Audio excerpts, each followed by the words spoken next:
Everyone, I am Ankita Khanka and welcome to my YouTube channel. कैसे हैं आप सभी? आई होप आप सभी अच्छे होंगे।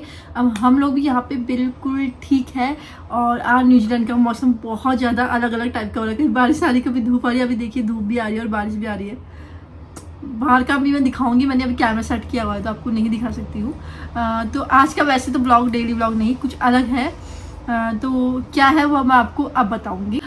थोड़ा टाइम पहले मैंने Q&A किया था तो आधा ही हो पाया था उस टाइम। दोबारा मैं शूट होने का टाइम ही नहीं हुआ करने का, क्योंकि गिन्नी ना वीडियो शूट नहीं करने देती है। जैसे डेली व्लॉग तो फिर मैं कर लेती हूँ थोड़ा थोड़ा, लेकिन क्या होता है ना, वो वीडियो शूट नहीं करने देती। तो अभी वो दूसरे रूम पे, तो मैंने आज शुरू कर लेते हैं इसको। और फिर एक साथ डाल के क्या होता है ना कि इंसान बोर भी जाता है, क्योंकि डेली व्लॉग भी डालने पड़ते हैं और फिर बीच में Q&A भी डालना पड़ता है, सब कुछ डालना पड़ता है। तो जो कि सवाल उस दिन कवर नहीं हुए थे वो मैं आज कवर कर लूँगी। और दोबारा आए थे क्वेश्चंस मुझे, तो वो भी मैं आपकी रिप्लाई करने की कोशिश पूरी करूँगी। तो चलिए सबसे पहले क्वेश्चन मुझे आया है कि आपको न्यूजीलैंड में कितना टाइम हो गया है। तो आपको मैं शॉर्ट आंसर में देने की कोशिश करूँगी क्योंकि बहुत लंबा हो जाता है फिर वीडियो। तो न्यूजीलैंड में हमको ऑलमोस्ट 3 महीने पूरे होने वाले हैं। हम लोग आए थे फरवरी 1-2 को ऐसे आए थे। 2 तारीख की फ्लाइट थी शायद, और हम लोग यहाँ 4 तारीख को पहुंचे थे। उसके बाद से अभी हमको हो जाएगा 3 महीना कंप्लीट, कल हो जाएगा। तो नेक्स्ट क्वेश्चन की तरफ बढ़ते हैं। नेक्स्ट क्वेश्चन है आया है कि आपकी क्वालिफिकेशन क्या है और आप क्या जॉब करते हो। तो मेरी क्वालिफिकेशन आपको बता देती हूँ। मैंने किया है MSc B.Ed किया हुआ है, और लास्ट जो मेरे मतलब कोर्स था वो B.Ed का ही था। उसके बाद मैंने कुछ नहीं किया, 1-2 साल में गैप किया। 2 साल का गैप है क्योंकि गिन्नी हो गई थी। तो मैंने उसके बाद ना टीचिंग की ना कुछ किया। फ्यूचर में क्या करने वाली हूँ मैं आपको आगे वीडियो में बताऊंगी। और जॉब फिलहाल तो नहीं करती, अब वो बाद में मैं देखूंगी कि क्या करना है इसका। और क्वेश्चन आया था क्या आप वहाँ पे जॉब करते हो, दोबारा यही क्वेश्चन आया है। तो मैं यहाँ पे जॉब नहीं करती, उसका भी बहुत बड़ा रीजन है। ये वाला ना मैं आपको अगली बार पूरा ही वीडियो बनाना पड़ेगा, क्योंकि बहुत सारी चीज़ें हैं इसमें क्यों नहीं करती करके, ये सब चीज़ें आपको पता आएगी। और यहाँ पे फिर एक और क्वेश्चन आया कि हाँ कि हस्बैंड क्या जॉब करते हैं। तो वो भी फिलहाल कुछ जॉब नहीं करते हैं। और ये वाला वीडियो ना एक अलग से आएगा कि मैं और मेरे हस्बैंड यहाँ पे जॉब क्यों नहीं करते हैं। तो ये वीडियो मैं बाद में कवर करूँगी। लेकिन मैं आपको एक चीज़ और क्लियर कर देती हूँ, मेरे हस्बैंड कैप्टन है मर्चेंट नेवी में। फिलहाल कुछ नहीं कर रहे हैं, ये है। और क्यों नहीं कर रहे हैं इसके लिए वीडियो अलग से बनाऊंगी, मैं बाद में देखूंगी इसके बाद, या फिर 1-2 वीडियो। न्यूजीलैंड आने की सोच रहे हैं तो कौन सा कोर्स सही होगा। तो कोर्स का तो मैं आपको कुछ नहीं बता सकती, मुझे सच बोल तो यहाँ पे कोई आइडिया नहीं है। तो पहले आप डिसाइड करिए कि आप किस लिए आ रहे हो। आप यहाँ पे जॉब के लिए आना चाहते हैं या पढ़ाई करने के लिए आना चाहते हैं सिर्फ, और या फिर आपका यहाँ सेटल होने का इरादा है। तो ये सारी चीज़ें आप पहले कंफर्म कर लीजिए, उसके बाद कोर्स डिसाइड करना। क्योंकि यहाँ पे कोर्स के बेसिस पे ही आगे आपको जॉब मिलेगी, और उसके हिसाब से आपको फिर यहाँ पे PR वगैरह भी मिलती है। तो वो चीज़ें ना आपको, उसका मुझे बिल्कुल भी आइडिया नहीं है, तो गलत इन्फॉर्मेशन देने से अच्छा है कि मैं इस पर ज़्यादा कुछ ना बोलूँ। तो आप ना एक बार ये कंफर्म कर लेना, क्योंकि बहुत सारे वीडियोस आपको यूट्यूब पर मिल जाएंगे और वो लोग रिप्लाई भी कर देते हैं। तो आप वहाँ पे एक बार ये कंफर्म कर लेना, मुझे इसका इतना आइडिया नहीं है। अगला क्वेश्चन ये है कि यहाँ पे कपड़ों के रेट क्या है, महंगे हैं या सस्ते हैं। पहली बात तो न्यूजीलैंड सिटी बहुत ज़्यादा एक्सपेंसिव है, मतलब इंडिया से तो बहुत ज़्यादा गुना, मैं ऐसा बोलूँगी कि इंडिया से 3 या 4 गुना ज़्यादा महंगा है यहाँ पे। तो आप सोच लीजिए कितना ज़्यादा महंगा होगा। अगर आपका इंडिया में आप अच्छे से रहते हैं, अच्छे से मतलब कि सब कुछ सामान वामान ला के, ग्रॉसरी वगैरह सब कुछ मिला के आप रहते हैं, तो आपका मेक है 10,000 में तो हो ही जाएगा, इतना है इंडिया में। तो यहाँ पर आपको लग जाएंगे 40-50 हज़ार, अगर आप अच्छे से जैसे इंडिया में रहते हैं वैसे रहना चाहते हैं। तो आप सोच लीजिए यहाँ पे कितना ज़्यादा महंगाई है। तो सब कुछ जब यहाँ पे महंगा है तो कपड़े भी बहुत ज़्यादा महंगे हैं। और मैंने अभी यहाँ से कुछ ज़्यादा खरीदा नहीं है। ऐसा नहीं है कि सब कुछ ही महंगे है, कुछ चीज़ें सस्ती भी है। जैसे नॉर्मल कपड़े लेने जाओगे तो मिल जाते हैं, ऐसा नहीं है कि ऑप्शन नहीं है। लेकिन आप अगर बहुत अच्छे कपड़े, जैसे इंडिया में हम सोचते हैं कि चलो ये ऑनलाइन मंगा लेते हैं, ये अच्छे दिख रहे हैं, ये मंगा लेते हैं, तो वो तो आपकी विश तभी पूरी होगी जब क्या पैसा ज़्यादा होगा। तो अभी मैंने ऐसे कोई महंगे कपड़े नहीं खरीदे, मेरे को जो डेली यूज़ के लिए चाहिए थे वही मैंने खरीदे। धूप भी बहुत तेज लग रही है तो वही खरीदे, तो वो नॉर्मल आ गए थे, उतने महंगे नहीं थे। लेकिन हाँ, अगर आप कोई पार्टी वियर के लिए ले रहे हैं, कोई अच्छी ओकेजन के लिए, तो बहुत ज़्यादा कॉस्टली है। आपको यहाँ पे मतलब $100, $200, $150 ऐसे में भी कपड़े मिलेंगे महंगे। और आप क्वालिटी देखोगे उतनी खास भी नहीं होगी। तो उस हिसाब से महंगा ही है, जिस हिसाब से यहाँ सब कुछ महंगा है तो कपड़े भी महंगे ही है। तो अगला क्वेश्चन आया कि यहाँ पे मिनिमम वेजेस क्या है। वेजेस जिनको नहीं पता मैं आपको बता देती हूँ। वेजेस मतलब कि इंसान सैलरी कितनी है नॉर्मल। जैसे इंडिया में देखिए कि सैलरी का थोड़ा ऐसा है कि बहुत ज़्यादा ऊपर नीचे है, किसी की बहुत ज़्यादा है और किसी की बहुत कम है, लेकिन यहाँ पे ऐसा नहीं है। ज़्यादातर यहाँ पे सब कुछ बैलेंस ही है। और सैलरी का आपको बताऊँ तो यहाँ पे एक चीज़ अच्छी है कि आपको आवर्स के हिसाब से सैलरी मिलती है, जितने घंटे आप काम करते हो उस हिसाब से सैलरी मिलती है। तो यहाँ पे नॉर्मल जो वेजेस है वो है 28 पॉइंट कुछ है शायद, अब ये नेट में दिखा रहा है। और नॉर्मल कुछ नहीं तो 27-26 तो आपको दे देते होंगे, ना जितना मुझे पता है, क्योंकि मैं जॉब नहीं करती तो मैंने खाली ऐसे थोड़ी बहुत रिसर्च करी है। तो ये मान के चलिए कि एक घंटे का आपको कुछ नहीं तो 1300-1400 रुपये तो मिल ही जाते हैं। और दिन में अगर आप 6-7 घंटे काम कर जाते हैं तो आपकी एक दिन की तनख्वाही काफ़ी अच्छी बन जाती है, जो कि इंडिया में बहुत लोगों की नहीं होती है। तो ये फ़ायदा भी एक तरह से तो इतना है यहाँ पे, और अच्छा है ये सब चीज़ें तो इस हिसाब से। तो ऐसा कि कोई लेबर क्लास का काम भी कर रहा है तो उसको अच्छी खासी आमदनी उसकी हो जाती है, तभी लोग फॉरेन में सेटल होने की या फिर जॉब करने की सोचते हैं। एक क्वेश्चन ये भी आया है कि आप न्यूजीलैंड में कहाँ रहते हो, तो मैं न्यूजीलैंड में रहती हूँ ऑकलैंड सिटी में। एक क्वेश्चन ये आया है ना कि आपके अभी तक की बेस्ट प्लेस कहाँ है न्यूजीलैंड में। तो मैं ना न्यूजीलैंड में ज़्यादा अभी घूमी नहीं हूँ, क्योंकि जहाँ पे मैं रहती हूँ वहाँ पे तो मैं घूमी गई हूँ, पैदल भी जाती हूँ, कभी गाड़ी में भी चले जाते हैं कहीं को। लेकिन ये जो ऑकलैंड सिटी है इससे बाहर हम लोग सिर्फ एक जगह गए थे, हैमिल्टन, जो काफ़ी खूबसूरत जगह थी। मैंने इसका पूरा वीडियो शेयर किया, आप देखना, आपको भी अच्छी लगेगी, क्योंकि रास्ता बहुत अच्छा था, काफ़ी अच्छा था।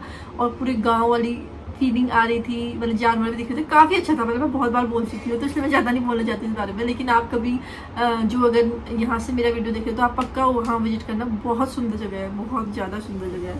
तो काफ़ी अच्छा था मेरा वो वाला टूर। तो एक और क्वेश्चन आया है कि हम भी सोच रहे हैं कि न्यूजीलैंड आए, अभी प्लानिंग चल रही है, तो यहाँ पे रूम का रेंट वगैरह कितना पड़ेगा। तो ये रूम का रेंट ना अलग अलग टाइप का पड़ता है। अब पहले ये देखना पड़ेगा कि आपको कैसा चाहिए। जैसे हमारा 2 BHK है, तो कोई अगर 1 BHK लेगा तो सस्ता पड़ेगा। और ऐसा भी है कि फैमिली के साथ आओ तो महंगा पड़ता है, और अकेले में लो तो सस्ता पड़ जाता है। किसी में पानी का बिल और लाइट का बिल इंक्लूड होता है और किसी में नहीं होता है। तो हमारा जो है वो भी मैं आपको बता देती हूँ। तो हमारा ऐसा है कि हमारा लाइट का बिल इंक्लूडेड है और वाटर बिल अलग से है। तो हमारा महीने का रेंट पड़ जाता है $550 के आसपास, पानी मिला के हम $550 पर वीक देते हैं। तो उस हिसाब से महीने का हमारा पड़ता है 1,10,15,000 के आसपास। क्योंकि कभी कभी क्या होता है ना, एक महीने में कभी 4 हफ्ते आते हैं, कभी 5 भी आते हैं, तो ये डिपेंड करता है कि कितना हफ्ते का महीना है, तो उस हिसाब से पड़ता है। वैसे 4 हफ्ते के हिसाब से हमारा पड़ता है 1,10,12,000 के आसपास पड़ जाता है। तो आप अगर सस्ता रूम में ढूंढोगे तो मिल जाता है, ऐसा नहीं है। लेकिन अगर वो एक ही ढूंढोगे तो सस्ता मिलेगा, लेकिन ये है कि अगर आप 2 BHK ढूंढे तो महंगा ही मिलेगा। और इस सिटी में थोड़ा महंगा है। अगर दूर दूर आप लेना चाहते हैं तो यहाँ पे आपको घर भी मिल जाएंगे और थोड़े सस्ते भी मिल जाएंगे, लेकिन यहाँ पे थोड़ा महंगा। कौन पूछा है कि यहाँ पे इंडियन ग्रॉसरी के रेट क्या है। तो जितना टाइम मुझे रहते हुए हो गया है, तो ऐसा है कि ज़्यादा हमारे यहाँ पे डिफ़िकल्ट ये होता है कि सब्जी थोड़ी महंगी है। ग्रॉसरी का ऐसा है कि ठीक ठीक लगा मुझे, उतना महंगा नहीं लगा, क्योंकि ऐसा कि दाल वगैरह हम कम यूज़ करते हैं ना, सब्जी ज़्यादा यूज़ करते हैं। और डेली जो मतलब वो है फ्रेश चीज़ वो महंगी है। जैसे सब्जी मुझे यहाँ पे कुछ ज़्यादा ही महंगी लगती है। जैसे कि हमारे इंडिया में तो क्या होता है कि बैगन वगैरह हम लेते हैं, जैसे कितना आएगा 40 रुपये किलो, 50 किलो, चलो 100 रुपये किलो मानो। बट यहाँ पे आपको एक पीस भी 50 रुपये की का या 100 रुपये का भी कभी कभी बैगन का एक पीस मिलता है। और ऐसा शिमला मिर्च का भी हाल है। तो शिमला मिर्च को भी कोई लेगा तो शायद ऐसे मिलेगा आपको, 50 का भी मिलता है, कभी 100 का भी मिलता है। एक दिन मैं पिज्जा बनाने के लिए शिमला मिर्च लेके आई थी, 50 रुपये का था, इतना बड़ा पीस था।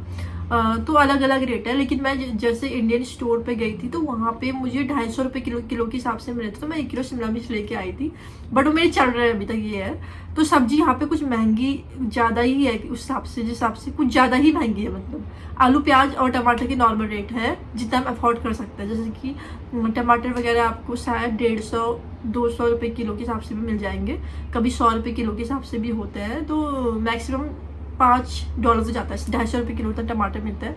ये भी कम भी हो जाता है। आलू और उसका प्याज का रेट भी सेम ही है, लगभग 100 या 150 रुपये किलो के हिसाब से। तो जो कि इंसान मतलब फिर भी मैनेज कर सकता है। लेकिन सब्जियां मुझे उस हिसाब से थोड़ा महंगी रहती है एज़ कम्पेयर टू ग्रॉसरी, जो कि दाल वगैरह उनका रेट लगभग ठीक है, उतना महंगा नहीं है। मतलब इतना है कि आप कर सकते हो उसको। मैं ज़्यादातर मुझे सब ये गृहस्थी वाले क्वेश्चन ही आए हैं, तो मतलब कि ग्रॉसरी का रेट या फिर रेंट वगैरह ये वो, क्योंकि हर कोई जब आने का सोचता है तो अपना बजट बना के चलता है। तो वो है कि हर कोई सोचता ही है। तो अभी एक और क्वेश्चन आया कि आपका महीने का खर्चा कितना आ जाता है यहाँ पे ग्रॉसरी वगैरह लगा के। तो आपको बताती हूँ, पहली बार तो अभी तक मैंने कैलकुलेट नहीं किया है। वो इसलिए नहीं किया कि फर्स्ट महीने क्या हुआ था कि हम लोग नए नए आए थे, तो उस टाइम खर्चा थोड़ा ज़्यादा होता है, आपको सब कुछ लेना होता है।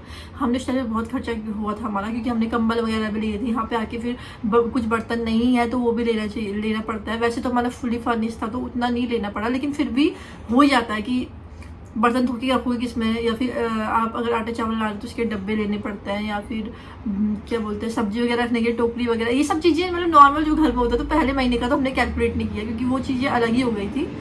दूसरे महीने का भी हमारा ऐसा था कि वो थोड़ा अप डाउन चला था। अभी तीसरा महीना जो ये पूरा हुआ है, ये अभी मैं कैलकुलेट करूंगी कितना आया, तो ऐसे पता चलेगा कि हमारा महीने का खर्चा कितना आ रहा है। रेंट तो मैंने आपको बता दिया, तो महीने का खर्चा मैं जब कर लूँगी कैलकुलेशन उसके बाद आपको बताऊँगी।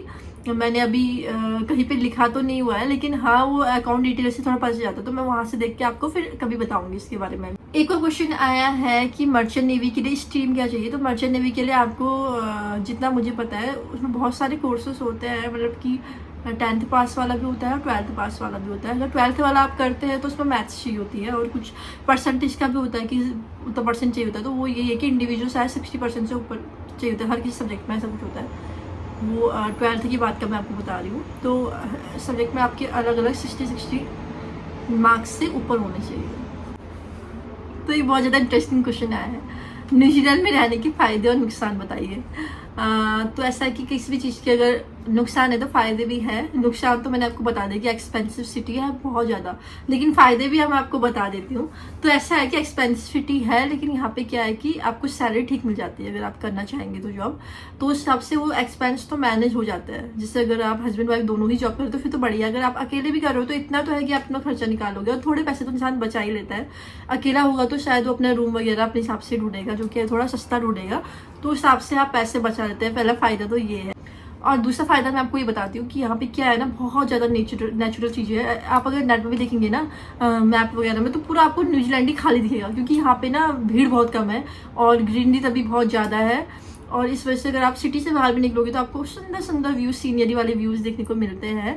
तो आपको बहुत अच्छा लगेगा अगर आप सिटी से बाहर जाएंगे। तो सिटी में जिसको सिटी वाली लाइफ पसंद है तो उसको सिटी भी अच्छी लगेगी, लेकिन कभी कभी हमें शांति चाहिए होती है, तो हम निकलते हैं बाहर, तो उस हिसाब से वो चीज़ें बहुत अच्छी है। तीसरी चीज़ ये है कि यहाँ पे पॉल्यूशन बिल्कुल भी नहीं है, क्योंकि यहाँ पे क्या होता है ना, बिल्कुल धूल नहीं है, मिट्टी नहीं है, सब कुछ उन्होंने कवर किया हुआ है। जहाँ पे जैसे हमारे वहाँ क्या होता है कि पेड़ के नीचे जड़ होती है, मिट्टियाँ होती है, ऐसी नहीं है, यहाँ पूरा कवर किया हुआ है। इस बिल्कुल भी धूल नहीं उड़ती है, क्योंकि यहाँ पे हवाएं बहुत तेज चलती है। अगर ऐसे ही कवर नहीं किया होता तो धूल से शायद हवा में उड़ती तो बहुत ज़्यादा परेशानी लोगों को होती। तो इन्होंने सब कुछ कवर किया, तो पॉल्यूशन भी नहीं है, एक फ़ायदा ये भी है यहाँ पे। बाकी ये फ़ायदा है कि अगर आप यहीं रहते हैं, जॉब करते हो, अगर आपको PR है, आपके सिटीजनशिप है, तो उनको तो बहुत ज़्यादा फ़ायदा है हर चीज़ में। आपको बुढ़ापे में पेंशन भी मिलती है, हफ्ते के हिसाब से मिलता है आपको खर्चे वगैरह, और मेडिकल इंश्योरेंस अलग होता है। बच्चों की एजुकेशन फ्री होती है, और बच्चों को मेरे ख्याल से कुछ मिलता है शायद जब तक वो जॉब में ना लगे। ऐसा करके है बहुत सारे फ़ायदे यहाँ पे रहने के, तभी लोग सोचते हैं कि हम यहाँ आके सेटल हो जाए। तो सबसे अच्छा तो मुझे यहाँ पे लगता है कि नेचुरल चीज़ें हैं। और लेकिन हमारा उत्तराखंड भी कोई कम नहीं है इन मामलों में। जहाँ से मैं आती हूँ तो वो जगह मुझे बहुत ज़्यादा प्यारी है, बहुत ज़्यादा खूबसूरत है। तो यही रीज़न है कि मतलब मुझे उतना लगाव यहाँ से नहीं है जितना मुझे अपनी जगह से है, क्योंकि वहाँ पे क्या है कि हम लोग गाँव वाले एरिया में रहते हैं, पहाड़ी है, सब कुछ है, सस्ते के सस्ता है, तो ये चीज़ें हैं। तो इस वजह से मुझे वो जगह भी ज़्यादा पसंद है। ये है कि अब कुछ टाइम के लिए कहीं गए हो तो वो चीज़ें भी इंजॉय करनी बहुत ज़रूरी है। और चीज़ है कि सब कुछ मैनेज तरीके से है। हाँ, अब कोई किससे आप पूछोगे तो नेगेटिव चीज़ें भी बोलेगा, लेकिन हमें हर किसी का ना पॉजिटिव पहलू भी देखना चाहिए। तो अच्छी चीज़ ये भी है यहाँ पे कि हर कोई चीज़ ना मैनेज तरीके से है, और ज़्यादा मतलब उतना ज़्यादा क्राइम नहीं होता। इंडिया में तो बहुत ज़्यादा क्राइम है, आपको पता ही है। इंडिया में भी हर जगह नहीं है, ऐसा मैं नहीं कहूँगी एक जगह की जगह बदनाम है तो उसका मतलब ये नहीं कि पूरे इंडिया में क्राइम है, ऐसा नहीं है। कहीं कहीं पे बहुत ज़्यादा है, लेकिन यहाँ पे उतना नहीं है मतलब। तो उस हिसाब से थोड़ा सेफ तो है as compare to other cities, तो उस हिसाब से ठीक है ये। और यहाँ पे एक और चीज़ है कि लोग थोड़े ईमानदार भी है, मतलब किसी भी चीज़ को लेके। जैसे आप कहीं पे अगर सामान ले रहे हो, बिलिंग कराने जाते हो, तो बिलिंग आपको खुद ही करनी पड़ती है। तो वहाँ पे ना क्या है कि वो आपके ऊपर है कि आप अपनी ईमानदारी दिखाते हो या बिना बिल कटाए सामान रख लेते हो, तो वो चीज़ें हैं। तो हर कोई क्या है कि हर कोई ईमानदारी दिखाता है, अपना सामान लेता है, बिल कटाता है और फिर चले जाता है। ये अच्छी चीज़ है, मतलब ये बहुत अच्छा कर रखा है। और वैसे तो डेवलप्ड कंट्री है तो थोड़ा आगे तो होगी वैसे भी, जहाँ से हम आते हैं उससे तो बहुत आगे होगी, लेकिन ओवरऑल ये सब कुछ अच्छा ही है, ऐसा नहीं है। अच्छा मैंने आपको बताया, थोड़ा नेगेटिव और बताते हैं। तो फिर पहली बात तो एक्सपेंसिव सिटी है, ठीक है। दूसरी बात इंडिया से बहुत ज़्यादा दूर है। तो ऐसा है कि आपको जैसे अगर दुबई वही पास वाली सिटी होती कंट्री, तो हम लोग एक थॉट लेके चलो ठीक है 3-4 घंटे में हम पहुंच जाएंगे करके, तो हम कभी न कभी अपने घर चले ही जाते हैं। लेकिन यहाँ से पूरे 16-17 घंटे आपको जाने में लगते हैं, तो काफ़ी दूर है। तो आपको कभी ऐसी कोई एमरजेंसी होगी तो आप इंडिया नहीं जा सकते हो, इतनी जल्दी नहीं जा सकते। तो ये नेगेटिव पॉइंट एक तो ये है, ठीक है। मैंने आपको एक्सपेंसिव बता ही दिया कि कितने एक्सपेंसिव। दूसरा पॉइंट ये हो गया। तीसरा पॉइंट ये है कि आप अगर यहाँ कमा रहे हो तो आपको टैक्स देना ही देना है। जैसे इंडिया में तो फिर ऐसा है कि ज़्यादातर गवर्नमेंट पोस्ट में या फिर जिसकी बहुत ज़्यादा सैलरी है तो उनको टैक्स देना पड़ता है। बट यहाँ पे हर किसी को देना पड़ता है, चाहे वो लेबर क्लास की जॉब कर रहा हो या ऑफिस वाली जॉब कर रहा हो, तो टैक्स यहाँ पे आपको देना ही देना है। उस टैक्स के फ़ायदे मिलते हैं, ये भी अच्छी चीज़ है, लेकिन टैक्स आपको देना है। तो ये चीज़ें हैं उसमें कि थोड़ा नेगेटिव में डाल दो, लेकिन ये पॉजिटिव में भी आएगा ये वाला पॉइंट। और सबसे इंपॉर्टेंट पॉइंट जो मैंने बहुत ज़्यादा सुना है यहाँ पे, एक्सपेंसिविटी आपको पता है। तो आप यहाँ पे क्या है कि जो जॉब करता है वो मेड नहीं रख सकता, क्योंकि इतना खर्चा आप नहीं उठा सकते। मेड को भी आपको यहाँ पे फिक्स्ड है कि इतना देना ही होगा, तो वो हिसाब से थोड़ा महंगा पड़ जाता है। तो यहाँ पे मेड वगैरह नहीं रख सकते, मतलब मिडिल क्लास के लिए थोड़ा महंगा है मेड रखना। तो ये भी नेगेटिव पॉइंट के अंदर मैं इसको कंसिडर करूँ। नेगेटिव पॉइंट है अगर आप फ्लैट वाली लाइफ में रह रहे हो, आई मीन फ्लैट में रहते हो, तो यहाँ पे कहीं पे डॉग लेके आना अलाउ नहीं है। तो आपके फ्लैट में ना ये है कि आप डॉग नहीं रख सकते हो। तो ये भी एक नुकसान के तौर पे लूँगी कि कोई एनिमल लवर होते हैं ना, तो उनके लिए मतलब थोड़े ये नेगेटिव पॉइंट ही है कि आप घर में कोई जानवर नहीं पाल सकते। हमारी बिल्डिंग में भी लिखा हुआ है कि आप डॉग नॉट अलाउड, तो फिर वो चीज़ें भी है थोड़ा नेगेटिव पॉइंट में। तो एक और चीज़ है, यहाँ पे क्लाइमेट की बात करें ना, तो आप उसको पॉजिटिव वे में भी ले सकते हैं, नेगेटिव में भी। यहाँ पे क्या है कि गर्मियाँ शायद नहीं होती जितना है। तो गर्मी वाला सीजन का कैसा होता है, जैसे हमारा सितंबर अक्टूबर मतलब वैसा ही टाइप का मौसम होता है। तो वहाँ पे ये वाला मौसम का कम होता है, ठंडी का मौसम ज़्यादा होता है। तो ठंडा ज़्यादा है तो ये भी एक तरह से नेगेटिव पॉइंट है, क्योंकि ठंडा ज़्यादा होगा तो आपको थोड़ा बचाव ज़्यादा करना पड़ेगा बच्चे के साथ। लेकिन ये है कि इन्होंने कमरे के अंदर सारी फैसिलिटी दी हुई है, ये भी अच्छा है इसमें। तो ये नेगेटिव है और ये पॉजिटिव है, ऐसे करके है। तो ये थे कुछ नेगेटिव और पॉजिटिव पॉइंट्स।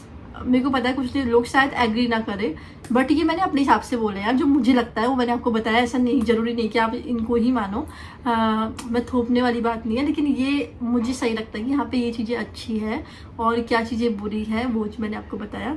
तो आज के ब्लॉग को भी ना मैं यही एंड करती हूँ। मैंने सारे क्वेश्चंस के आंसर देने की कोशिश करी है। फिर भी अगर आप कोई कमेंट करते हैं तो मैं कोशिश करूँगी आने वाले वीडियोज़ में आपको बता दूँ, क्योंकि अगर कमेंट वाले मतलब वीडियो एक साथ बनाओ तो सही रहता है, सारे सबका कवर हो जाता है। तो ये तो मैंने बहुत टाइम से पेंडिंग रखा था, तो आज फाइनली ये वाला वीडियो भी पूरा होता है। और आपको कोई भी सुझाव हो या किस टाइप की वीडियो मेरे को बनानी चाहिए या फिर ऐसा कुछ भी आपको जो सही लगता है ना, वो आप मेरे कमेंट सेक्शन में नीचे पिन ड्रॉप करना है, या फिर आप मुझे इंस्टाग्राम में भी मैसेज कर सकते हैं जो जुड़े हैं। तो चलिए आज के ब्लॉग को हम यहीं पे ऐड करते हैं और अब हम मिलेंगे अगले ब्लॉग में। Bye bye.